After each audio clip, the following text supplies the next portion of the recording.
With a roaring sound that shattered the stillness of the morning, something fell from the sky. There was a brief flash, an explosion in the sky, and the object plunged through the atmosphere, trailing smoke and fire, before crashing violently into the Little League field of Mount Comfort's elementary school.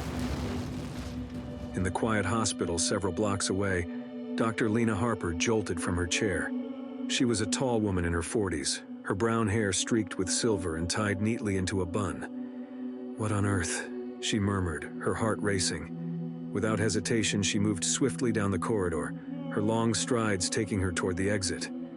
As she pushed through the hospital's main doors, Lena smelled something burning. Ash drifted down like sinister snowflakes. The streets of the small, peaceful town of Mount Comfort, New Mexico, were suddenly alive with alarm. Neighbors were rushing out of their homes, while children stopped in their tracks on their way to school, all of them staring at the plume of smoke rising in the distance. Lena reached the Little League field as the first fire trucks were pulling in, their sirens wailing loudly and urgently. In the middle of the field, smoldering and partially embedded into the earth, was wreckage unlike anything she had ever seen. It was metallic and oddly shaped, not like any plane she knew of. Nearby trees were scorched, their leaves ablaze. People were gathering, their faces a mix of curiosity and fear. Lena spotted Jim, the school's janitor, his face as white as chalk. "Jim!" Lena called, rushing over. "Are you okay? Was anyone hurt?" He shook his head, still staring at the wreckage. No, the Little League team was practicing, but thank God nobody was hurt. "But Lena..." His voice dropped to a whisper. "That's no plane." Following his gaze, Lena could see it too. Amidst the twisted metal and smoky ruin, she saw a figure. A body, but not human. Its skin was a shade of grayish blue Lena had never seen on a living being. Its limbs were elongated, its eyes large and dark. The local police, led by Sheriff Martinez, arrived swiftly, setting up a perimeter and urging the gathering crowd to step back. "No one gets closer," Sheriff Martinez commanded, his voice echoing with authority. Lena, a doctor and a fixture in Mount Comfort, felt a protective surge. "I'm a doctor," she said, stepping forward. "Is anyone hurt?" Sheriff Martinez met Lena's eyes. They were kind but firm. "I'm sorry, Lena," he said, "but we can't let anyone near this. We don't know what we're dealing with yet." As Lena was ushered away along with the growing crowd, she cast one last look at the otherworldly figure amidst the wreckage. The serene, predictable life of Mount Comfort seemed to have shattered in that moment, and Lena felt it in her bones. Her life and the lives of her neighbors were about to change dramatically. The sun rose higher, but the shadows cast on the town of Mount Comfort grew darker. The news spread quickly. Everyone in town had either seen the fall from the sky or heard about it by now. By midday, the elementary school's Little League field looked like a scene from a science fiction movie. The police had quickly cordoned off the crash site. Government vehicles, unmarked but clearly official, were parked in neat rows. Men and women in uniforms moved purposefully, their faces set and impassive. In the hospital, Lena cleaned ash and sweat from her face with a damp cloth. She had been tending to the children who'd been present at the crash. Minor burns, cuts, and lots of fear, but no serious physical harm. Emotional wounds would take longer to assess. A nurse from her department, Grace, entered with a solemn expression. "They're telling people to stay indoors," she said softly. "There are soldiers blocking the roads out of town, and they've cut our phone lines. Internet's down too." Lena's eyes narrowed. The situation was escalating far faster than she could have ever imagined. "I need to speak to Sheriff Martinez," Lena decided aloud, her voice steady. Grace nodded and went to find him, knowing Lena had earned the right to be in the loop. Before long, Sheriff Martinez arrived at the hospital, his uniform dusty and his face weary. "It's a quarantine," he explained to Lena, avoiding her gaze. "The government's orders. They're afraid of contamination, from the crash or the being." Lena crossed her arms, her medical coat wrapping tight. "Contamination? There are scared children, Martinez. Scared parents. This is our town. We deserve to know what's happening." Martinez sighed deeply.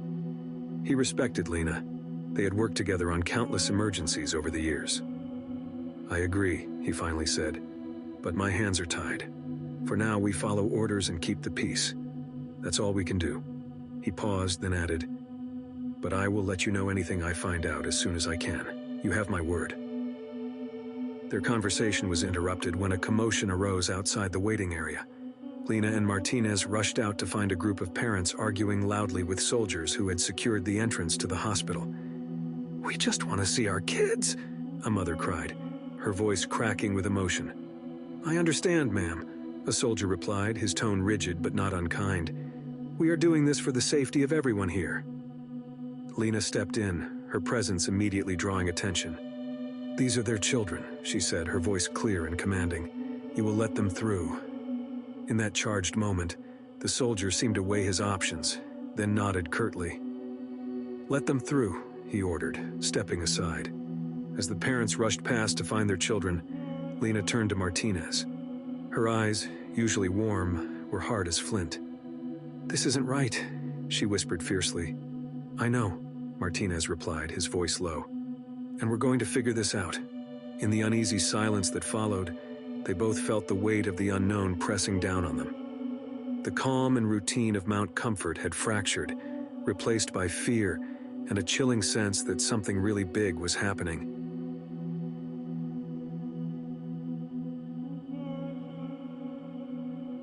The 10-foot barbed wire fence was a menacing sight, snaking its way around the entirety of Mount Comfort. The once welcoming small town was now encircled by this cold, metallic barrier, a stark contrast to the soft, picturesque landscape it marred. Beyond the fence, armed soldiers stood at regular intervals, their faces impassive but their eyes always watching, always assessing. They were the unwelcome wardens of this newfound prison, and they allowed no one to pass the boundary they guarded. The soldier had been given orders to shoot anyone who attempted to get past the fence. Inside the town, everything was unusually quiet. The army had cut off all forms of communication with the rest of the world. There was no internet, televisions showed only static, radios were silent, and phones couldn't get a signal. Mount Comfort was now completely cut off and isolated from the outside world. In the quiet hospital several blocks away from the imposing fence, Dr. Lena Harper moved from room to room, her steps echoing a bit louder than before. The disconnect from the outside world was more than a physical barrier. It weighed heavily on her and her staff. Now they were completely dependent on the army for medical supplies, and with the hospital nearly at capacity, they were quickly running low on nearly all of their essential medications and supplies. Not only that, the army had cordoned off an entire wing of the hospital, transforming it into a restricted zone guarded day and night by stern-faced soldiers. Heavy steel doors were installed, marking the boundary between the familiar hospital corridors and this off-limits area. Word had spread through the hospital staff that behind that door lay the body discovered at the crash site, an entity not of this world. Nurses whispered in hushed tones about the odd, almost ethereal presence they felt when walking past the guarded wing. Her heart ached for her town, for the normalcy they had lost so abruptly. As she turned back to her rounds, Grace approached hurriedly. "Dr. Harper," she called, her voice tight. "We have a situation." Lena followed Grace to a patient room where chaos had erupted. Inside, 8-year-old Timmy Lewis, one of the kids who had been on the Little League field during the crash, was burning up with fever, his small body writhing in his bed. His mother, Clara, was at his side, her face pale and her eyes wide with terror. "He was fine last night," Clara sobbed, "and then this morning he woke up like this." Lena quickly moved to Timmy's side, her hands deft as she checked his vitals. His skin was hot to the touch, his pulse racing. "It's all right, Clara," Lena said softly but firmly. "We're going to help him." As she worked, Lena's mind raced. This wasn't a normal fever. She'd seen plenty of sick children in her time, but Timmy's condition had escalated too quickly. It was severe and sudden. She ordered a battery of tests and sent Grace to prepare an isolation room. They didn't know what they were dealing with, and she wasn't going to take any chances with the other patients. As she administered a cooling compress to Timmy's forehead, Sheriff Martinez entered the room, his hat held in his hands respectfully. "Can I talk with you for a minute, Doctor?" he asked. Lena and Martinez step out into the hallway together. "I heard about Timmy," he said, his voice soft. "Is this related to the situation?" Lena glanced at him, her eyes reflecting her exhaustion and worry. "I don't know. she admitted. "But this is no ordinary fever." Martinez looked at the child in the room, his face lined with concern. "More reason to get some answers," he said. "I've been talking to a contact in the army. There's more to this quarantine than we're being told." In that moment, Lena made a decision, her resolve hardening. "Then we need to find out what in the world is going on," she said. "We owe it to our patients, to our town." Martinez nodded, his respect for Lena deepening. "I'm with you, Lena. We'll figure this out together."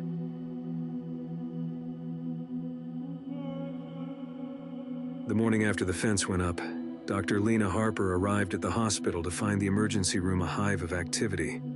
Parents clutched their children, elderly folks leaned on their kin, and everyone wore a face of worry.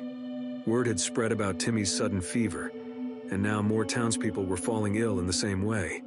Nurses moved briskly from room to room, and the front desk was swamped by a storm of angry and desperate questions. "Dr. Harper," Grace called out as Lena walked in. She looked stressed, her normally neat uniform slightly disheveled. "We've got 7 more cases like Timmy since last night." Lena felt a knot tighten in her stomach. "Same symptoms?" she asked. "Exactly the same," Grace replied, her voice quivering. "High fever, severe headaches. It's spreading fast." Lena took a deep breath, steadying herself. "All right," she said firmly. "Let's set up a quarantine wing. We'll move all the patients with these symptoms there, and notify their families, but no visitors for now. We can't risk it spreading further." As Lena moved through the hospital, she saw the fear in the eyes of her staff and patients alike. But she also saw resolve. These were her friends and neighbors, and she knew they were counting on her. Hours passed like minutes, and soon the quarantine wing was full. Lena moved between the beds, speaking softly to each patient, offering words of comfort and assurance as she examined them. At the bedside of Mrs. Wilson, an elderly woman she had known for years, Lena's professional demeanor almost broke. Mrs. Wilson's feverish face was flushed, but she managed a weak smile for Lena. "You're doing your best, dear," she whispered, her voice hoarse but tender. Lena squeezed her hand gently. "We're going to get you better, Mrs. Wilson," she promised. Amidst this growing crisis, Lena found a moment to step into her office and close the door. She needed just a minute to breathe, to think. On her desk were stacks of medical journals and her laptop, now rendered almost useless without the internet. She wished she could consult with experts outside Mount Comfort, seek guidance from infectious disease specialists, but the town's isolation made that impossible. Just then, there was a knock at the door. Lena looked up to see Sheriff Martinez.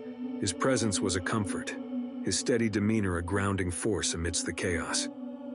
"I spoke to the commanding officer at the fence," Martinez said, his tone grave. "They aren't giving us anything, just that they are handling the situation and following protocol. It's like talking to a wall." Lena sighed, frustration welling up inside her. "We are being kept in the dark, while our people are suffering," she said, her voice carrying a rare edge of anger. "We can't even reach out for help." Martinez stepped closer, placing a reassuring hand on Lena's shoulder.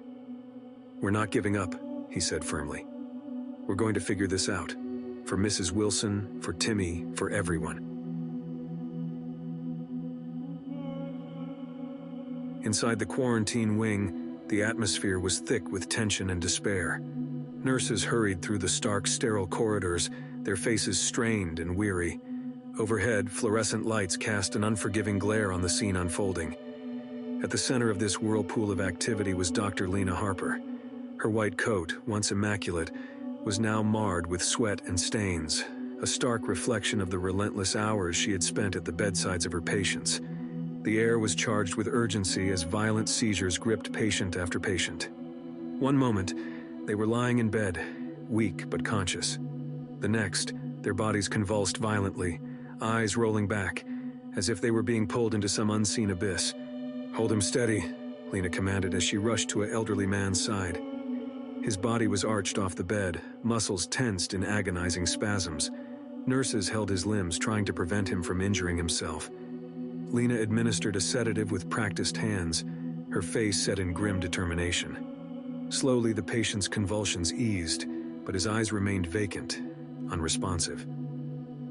Grace turned to Lena, her voice quivering. "It's happening to all of them, Dr. Harper. One by one, they're falling into this catatonic state. What can we do?" Lena's eyes moved swiftly across the room. It was a tableau of anguish.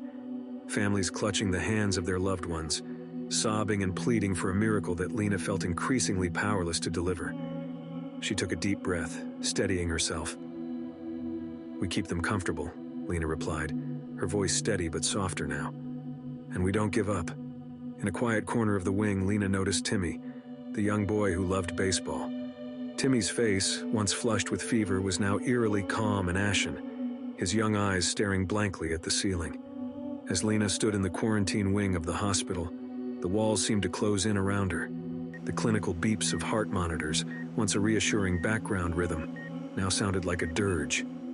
Desperation clung to the air, heavy and suffocating. She stepped into her small office, a brief refuge from the chaos outside. As she sank into her chair, Lena allowed herself a moment, just a moment, to feel the weight of it all.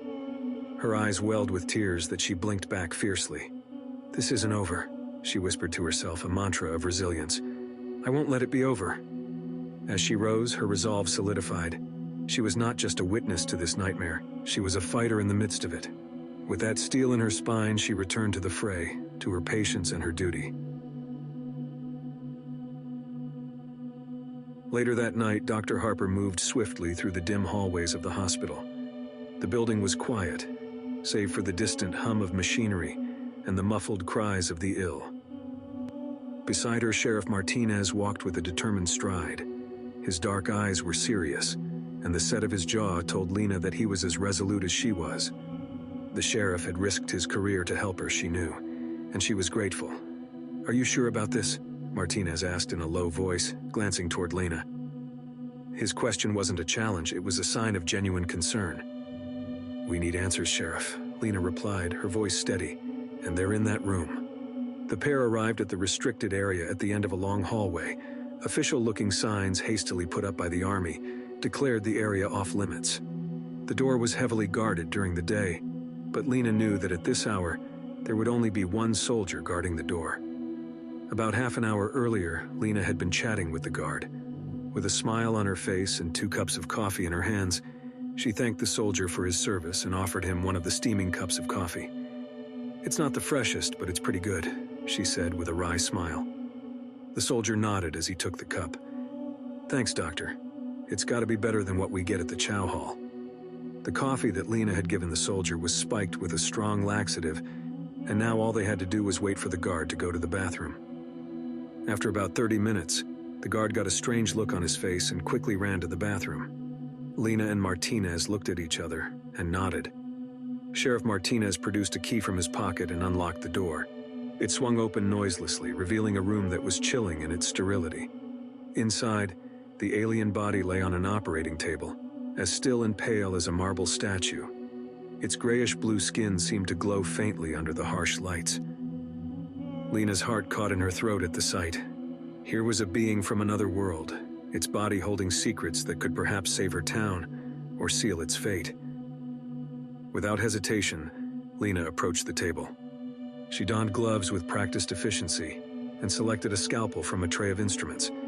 As she made a careful incision to collect a tissue sample, her hands were steady, but she couldn't ignore the surreal nature of the moment. Martinez kept watch at the door, his hand resting on the holster of his gun. "I can't believe we're doing this," he whispered, almost to himself. Lena carefully placed the tissue sample into a sterile container. "Desperate times," she replied softly. "Call for desperate measures." As she worked, Lena couldn't help but study the creature. It was undeniably different, yet its form was hauntingly familiar. 2 eyes, a mouth, limbs. It was a somber reminder that they were dealing with a life form, one that met a violent end far from home. "I wonder what it was like," Lena mused quietly. Where it came from, what it wanted. She looked up at Martinez, finding an unexpected kindred curiosity in his eyes. "It doesn't look like a monster," Martinez observed. "No," Lena agreed, "it doesn't." Their brief connection was interrupted by the sound of footsteps echoing in the hallway, sharp and rhythmic. Martinez's eyes widened. "We need to go, now," he urged, urgency sharpening his whisper. With the precious sample secured, Lena quickly followed Martinez out of the room. As he closed the door behind them, they quickly walked down the hallway, turning the corner just seconds before the soldier returned to his post guarding the door. Lena clutched the sample container close to her chest. She had no idea what the tissue samples would show, or if she would even be able to learn anything from them. But for the first time in days, hope flickered in her eyes.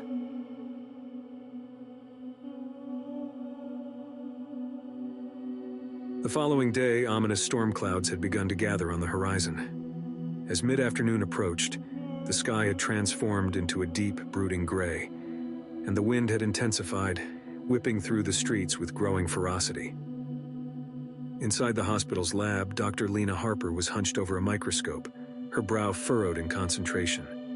In her hands, carefully prepared on a glass slide, were the tissue samples she had taken from the alien body.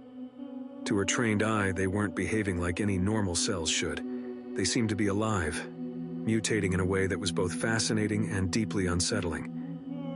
"It's almost as if they're adapting," she whispered to herself, noting the strange pulsating movement within the cells, evolving right before our eyes. Before she could delve further into this mysterious behavior, the world around her went black.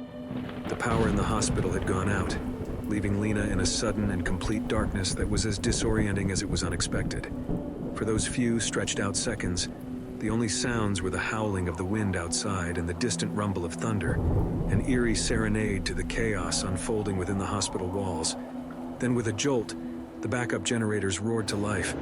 Fluorescent lights flickered back on, casting the hallways and rooms in a stark, cold light. But the scene that awaited the hospital staff as the lights returned was one of sheer horror.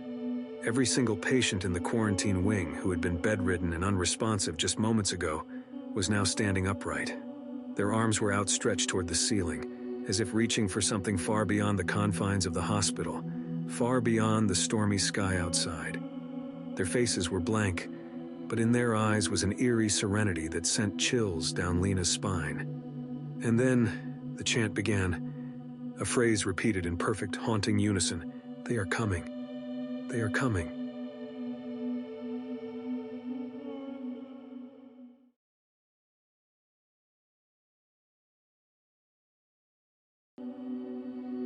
The town was woken up by the distant roar of engines and heavy machinery. Driving down the interstate leading to Mount Comfort, an imposing convoy of military vehicles approached. Leading the battalion was an armored truck, its army green exterior stark in the desert landscape of Mount Comfort. Behind it were a long line of jeeps and transport trucks, carrying advanced communications equipment and heavy machinery, and perhaps weaponry. As the convoy rolled into town, soldiers, clad in deep green camo and armed with rifles, poured out. They quickly moved to set up perimeters and quick deploy barriers. From the primary armored vehicle, a figure emerged. General William Holt. With a stern face marked by deep lines, he wore his uniform like a second skin. His eyes, missing nothing, took in the scene. The crashed object, the gathered townsfolk, the hospital team led by Lena.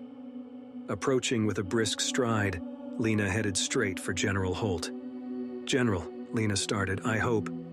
The general, cutting her off, stated firmly, "Your assistance is noted, Doctor, but this area is now under military control. Return to your hospital. We'll call if needed." General William Holt stood at the center of Mount Comfort's town square, his stern demeanor amplified by the imposing military presence behind him.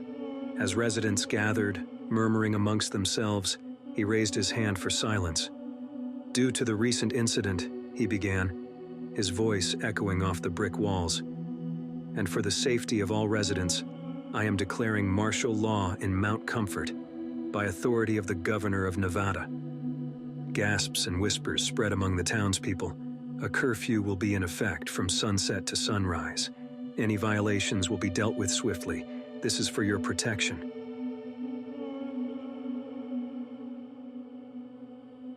Inside the bustling hospital, the days following the general's arrival were anything but ordinary. Dr. Lena Harper found herself grappling with another medical mystery affecting patients who had been exposed to the crash site. Throughout the day, a recurring phenomenon was becoming impossible to ignore. Patient after patient, regardless of age or background, exhibited the same peculiar behavior.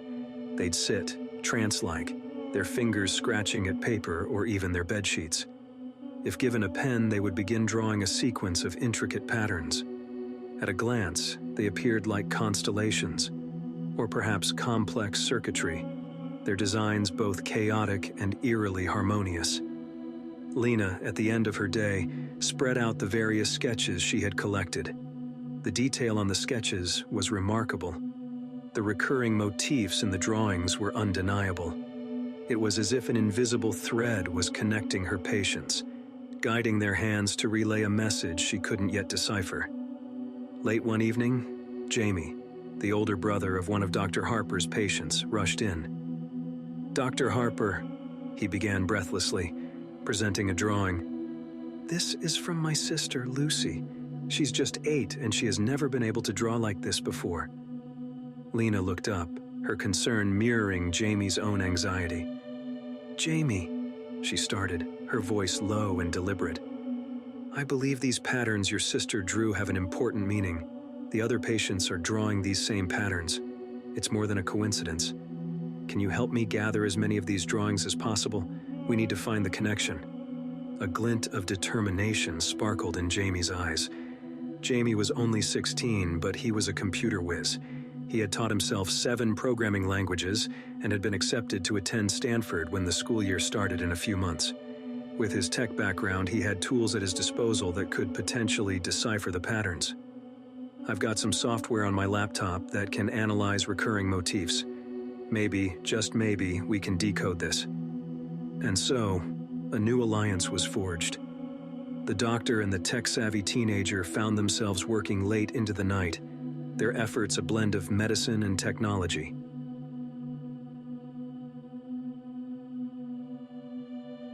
The site of the crash, the Little League baseball field, had been transformed into a fortress, and the entire perimeter of the elementary school was cordoned off by the military.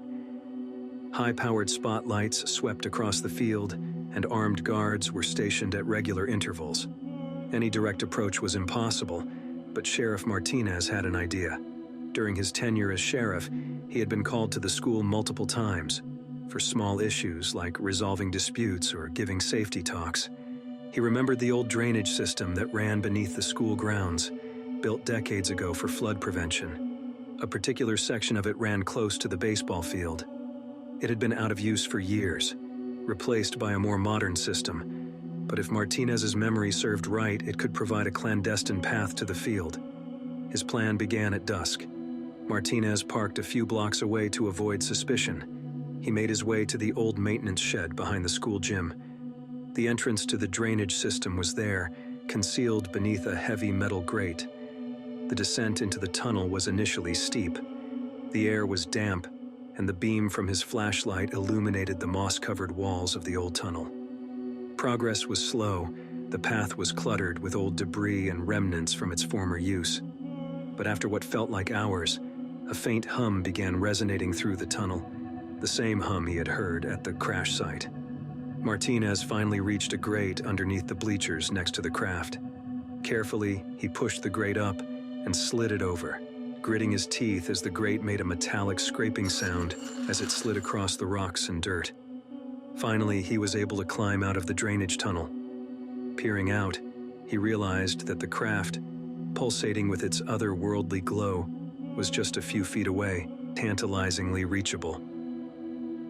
Martinez waited for the pattern of the roving spotlights to change and made his move. Staying low and using the bleachers as cover, he made his way to the craft, the symbols on its surface seemingly calling out to him. As he touched the craft, a rush of information flooded his senses. He quickly took pictures of the symbols with his camera, hoping to decode them later. They weren't of any language or symbols he recognized. As he reached out, hoping to decipher the patterns, a twig snapped behind him. He spun around, finding himself face to face with a young soldier, a rifle pointed directly at him. "Put your hands up. No sudden movements," the soldier growled, eyes narrowing. Martinez held up his hands. "Easy there, son." just trying to understand what's going on in my town." The soldier hesitated, his gaze flitting between Martinez and the unearthly object behind him. "You shouldn't be here," he finally said, lowering his rifle but still on edge. The young soldier was crouching behind the craft like Martinez. It was as if the soldier was trying to avoid being seen as well. Martinez, sensing an opportunity, tried a different tack. "I believe in looking out for my people. Whatever that thing is," he gestured toward the object, "it's causing panic. I just want answers." For a moment, time seemed to stretch endlessly.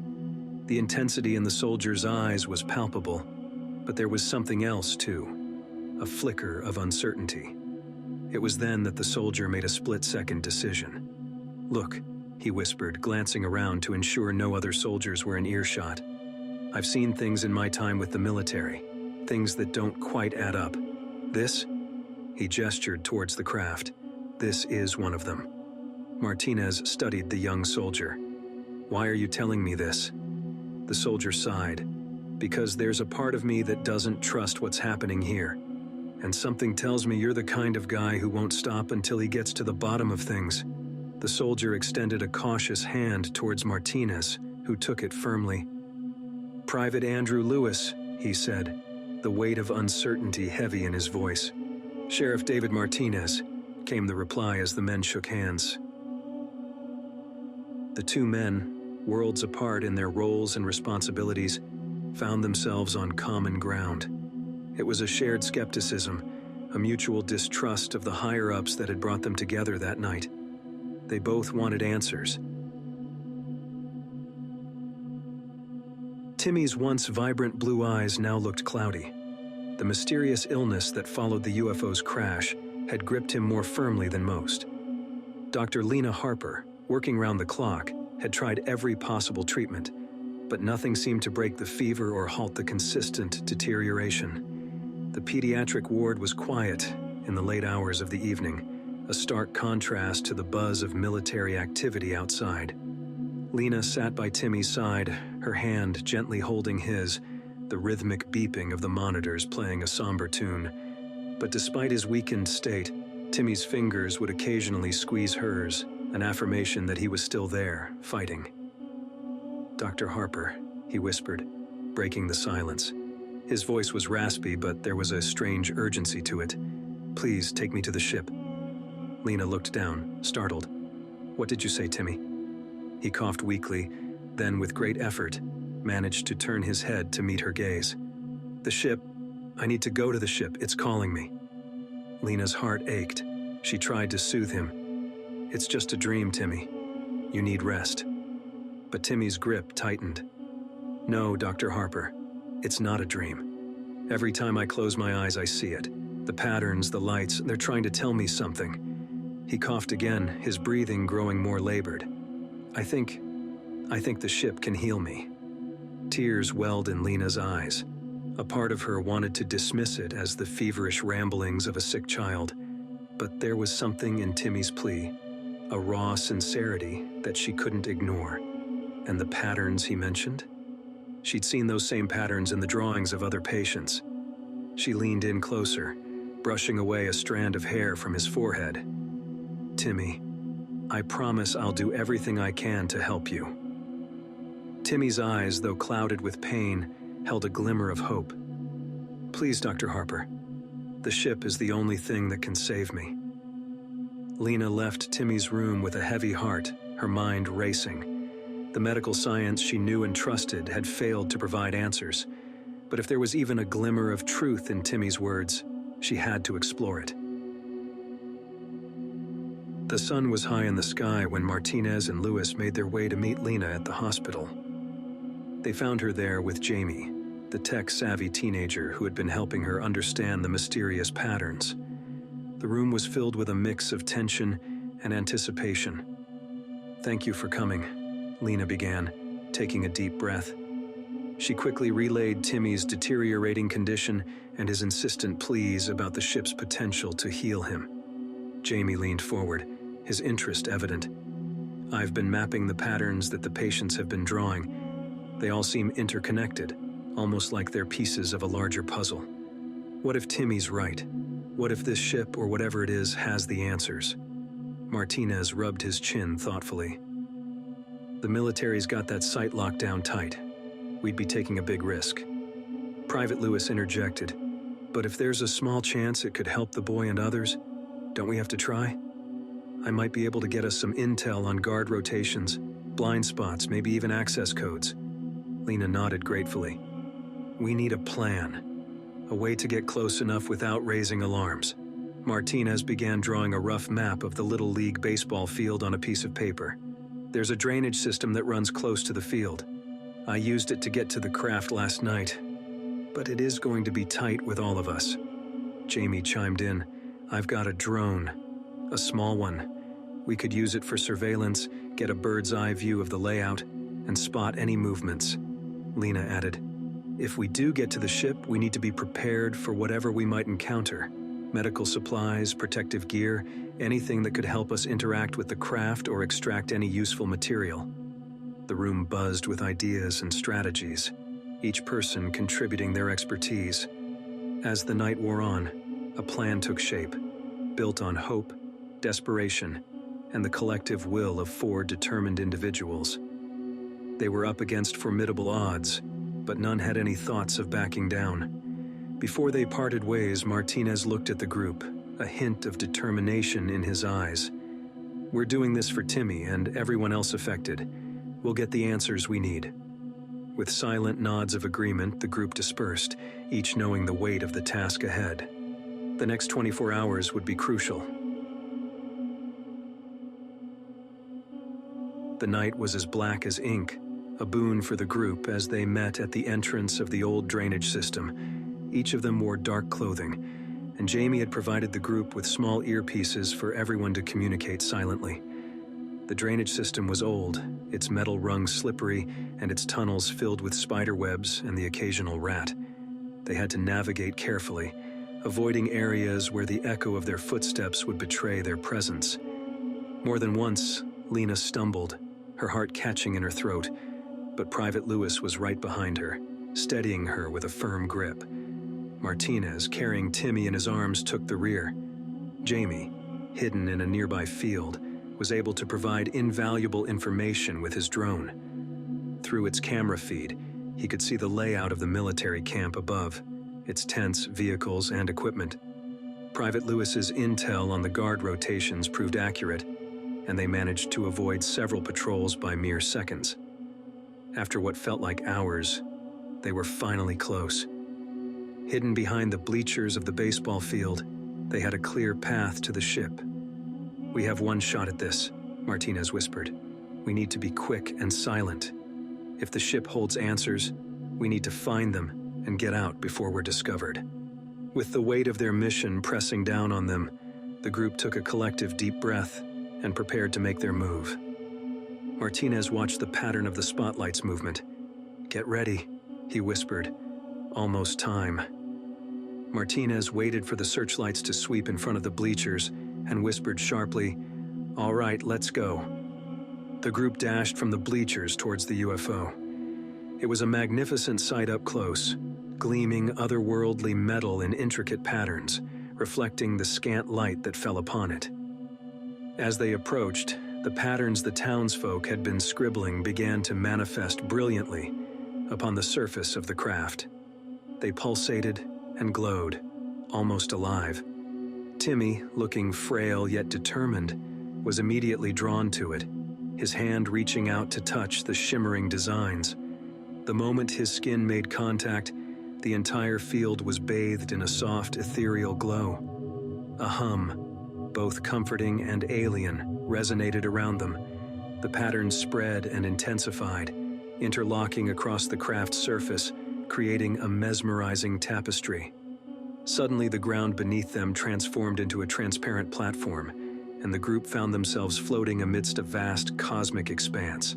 Holographic projections burst forth, showcasing alien worlds, galaxies in vibrant colors, and entities communicating in mesmerizing symphonies of light and sound. As they took in the awe-inspiring panorama, a clearer, more focused hologram materialized before them, a narrative of sorts. It showed the craft's journey crossing vast stretches of the universe, propelled by energy derived from the harmony of its occupants and their surroundings. Timmy, acting as a conduit of sorts, began to speak. But it wasn't just his voice they heard. It was layered, a chorus of interstellar travelers sharing their tale. Our vessel runs on mutual understanding and unity. It became imbalanced, leading to the crash. The signals sent out were calls for help, seeking entities in harmony to restore balance. Lena, looking around at the projections, realized something profound. You don't harm or invade. You coexist, learning and sharing knowledge. Timmy nodded, his eyes filled with stars. The patterns drawn by the townsfolk were a bridge, an attempt to communicate and heal. The experiments Holt is conducting are disrupting this. The balance must be restored quickly. Martinez, gripping Private Lewis's shoulder, whispered, "This isn't just about one town or one boy anymore. This is about humanity. It's about the whole world. We need to act, and fast." As the holographic display faded and the field returned to its original state, a gruff voice shouted out, "Congratulations, our best scientists couldn't figure out how to power that thing on." The group turned around to see dozens of soldiers surrounding them. The general's voice boomed across the field. "You should not have come here. But now that you have, you're going to find out exactly why this craft is of utmost importance."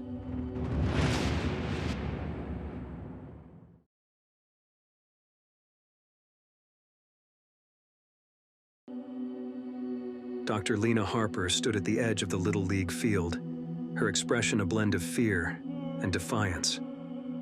Her and her group had just received an incredible message of peace and hope from the alien craft. But now they found themselves surrounded by dozens of soldiers. General Holt strode forward confidently, his polished boots kicking up small clouds of dust with each step. He looked around, his eyes taking in the damaged pitcher's mound, the disrupted bases, and finally settling on the group.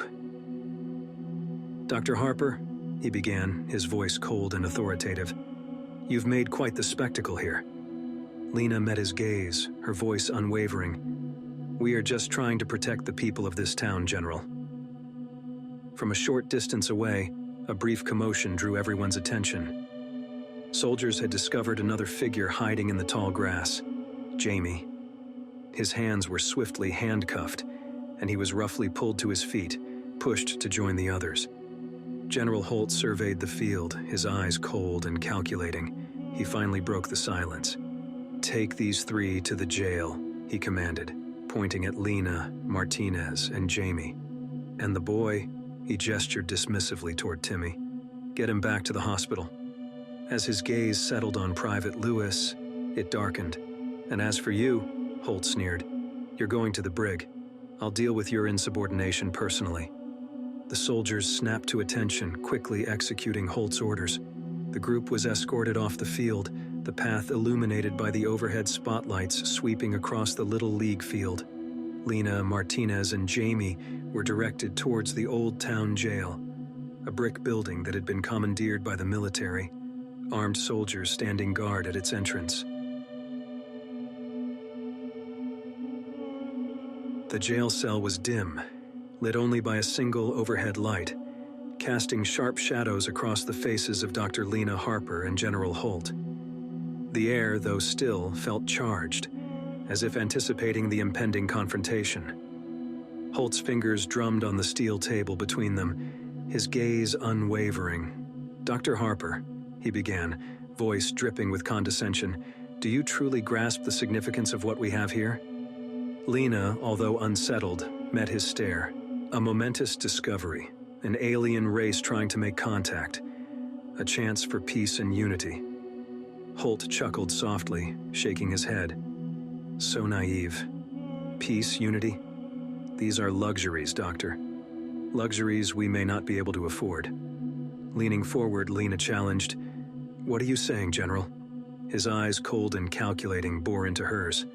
"That craft out there? It's more than just a ship. It's a repository of knowledge, technology, and power. Imagine harnessing that, turning it into something we can use." For defense, for supremacy. Lena's heart rate quickened, sensing the depth of Holt's ambition. "You want to weaponize it?" she whispered, the gravity of his intentions weighing on her. A thin smile stretched across Holt's face.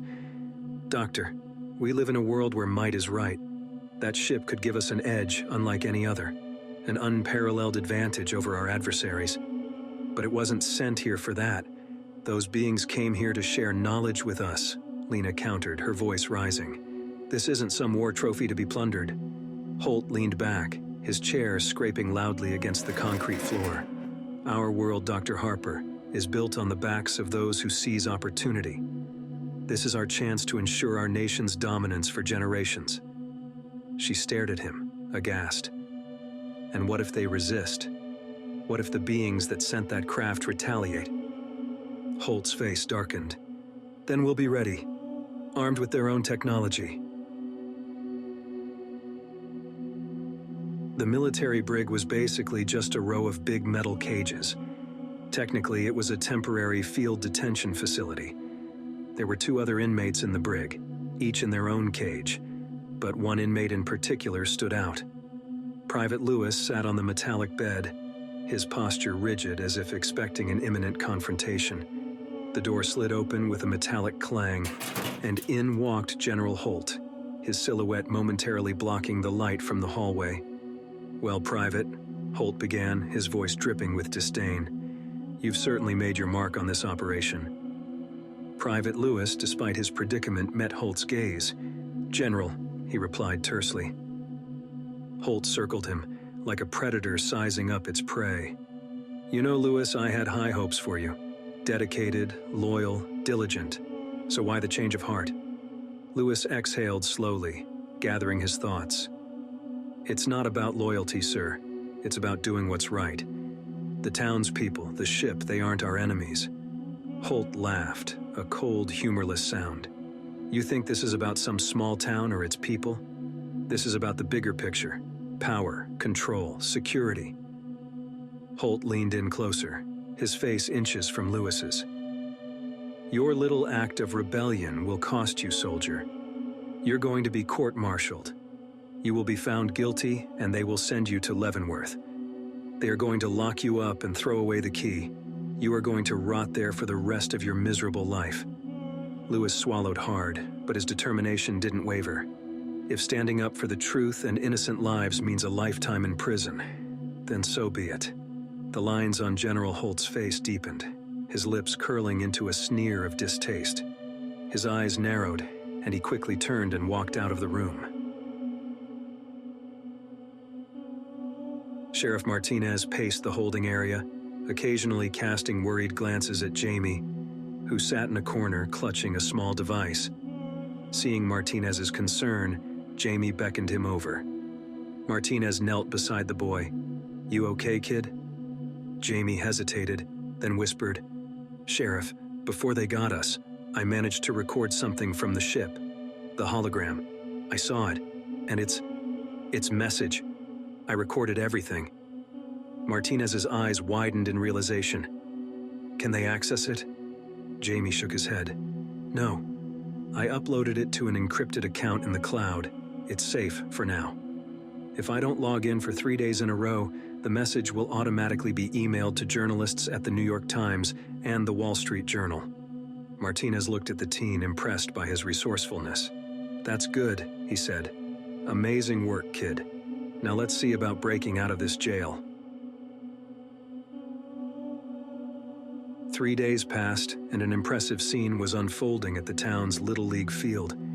General Holt, along with a team of military scientists and engineers, was at the crash site. A massive tent had been erected around the alien spacecraft, with cables and tubes running in and out. Machinery hummed and blinked, while armed guards patrolled the area. Inside the tent, Holt observed with barely contained anticipation. The alien ship's exterior was sleek, shimmering in colors that seemed to change when viewed from different angles. A team member approached Holt, holding a device. "General, we're ready to begin the extraction." Holt nodded. "Proceed." Using the device, the engineer tried to interface with the craft's technology. The goal was to extract and harness its power source, to be used as a weapon of unprecedented scale. After hours of attempts, there was a sudden jolt. The machinery connected to the craft began to overheat, their gauges spinning out of control. Warning alarms blared.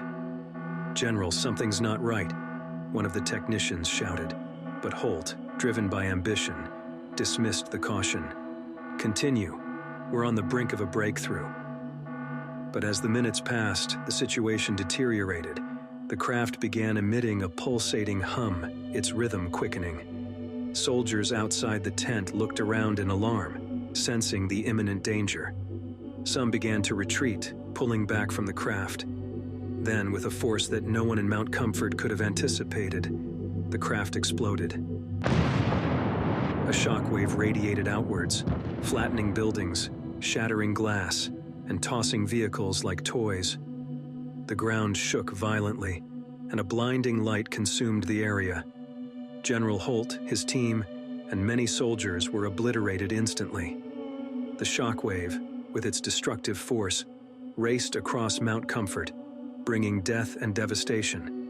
The force was so powerful that it carved out a massive crater where the craft once lay. Screams of panic and terror filled the air as smoke and dust blotted out the sun, creating an eerie twilight. Residents miles away felt the impact. Panic ensued as smoke and dust blanketed the sky, turning day into night. Fires raged, consuming buildings and trees.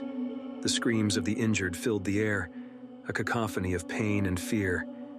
In the aftermath, with the dust slowly settling, the devastation was clear. A large portion of Mount Comfort had been decimated. Hundreds lay dead, many more injured. Buildings, once symbols of a peaceful community, were now rubble. The alien craft, the source of so much wonder and hope, had brought unparalleled disaster. Inside the prison, as the explosion's force reached them, Lena, Martinez, and Jamie were thrown off their feet. The walls cracked, and debris rained down.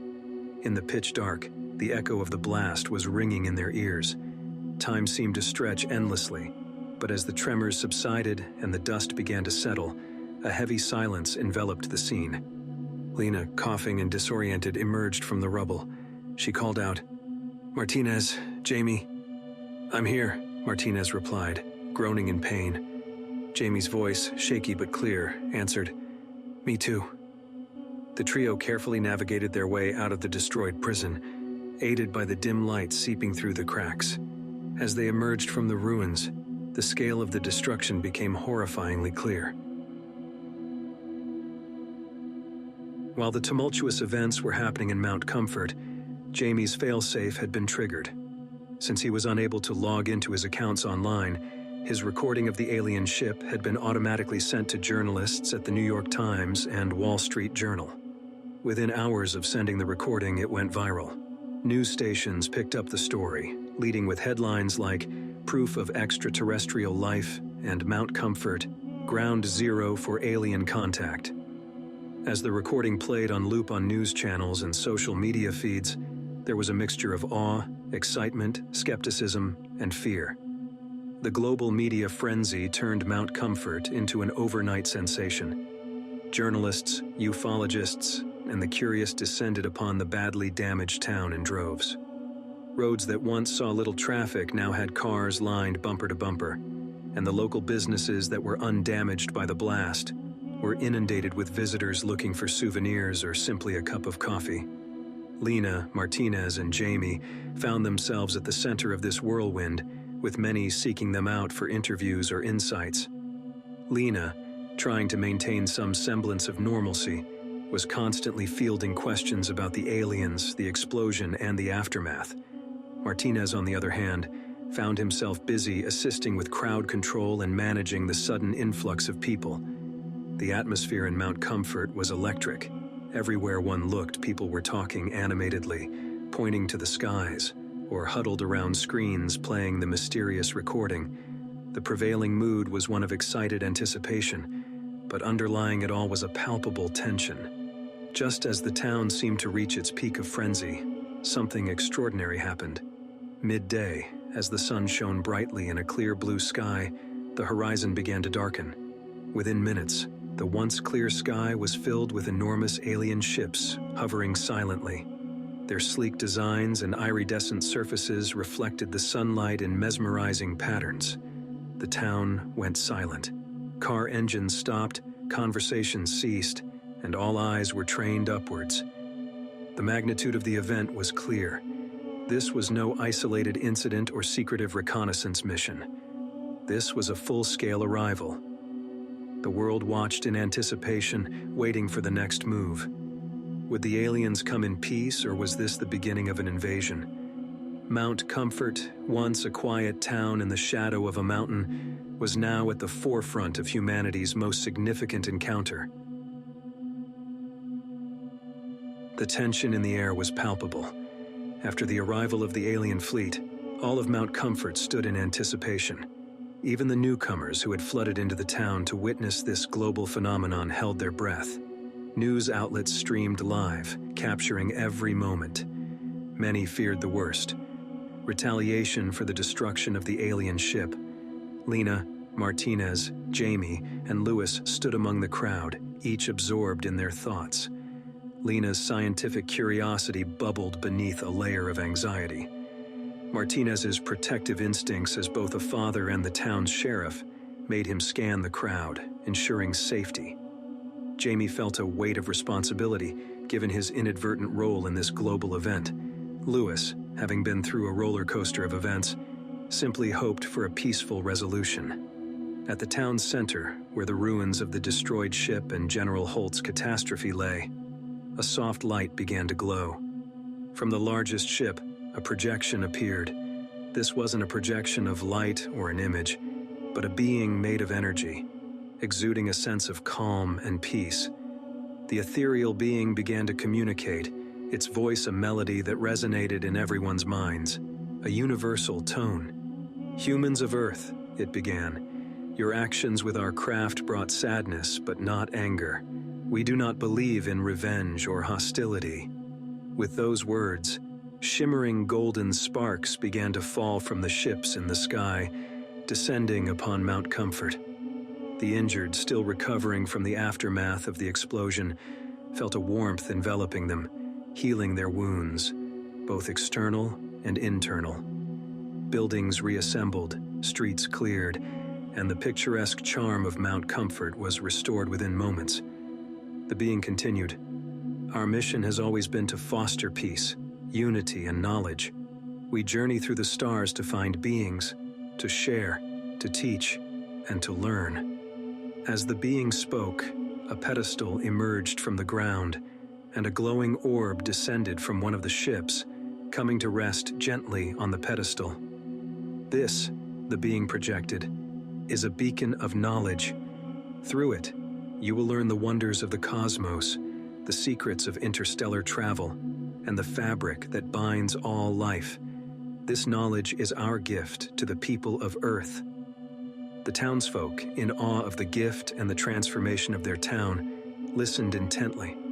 The being's final message was profound and touched the very soul of every individual present. "This planet, your Earth, is a gem of the universe. In our journeys spanning galaxies, we have yet to find a world as vibrant, as alive, and as beautiful. You are not just inhabitants, you are guardians.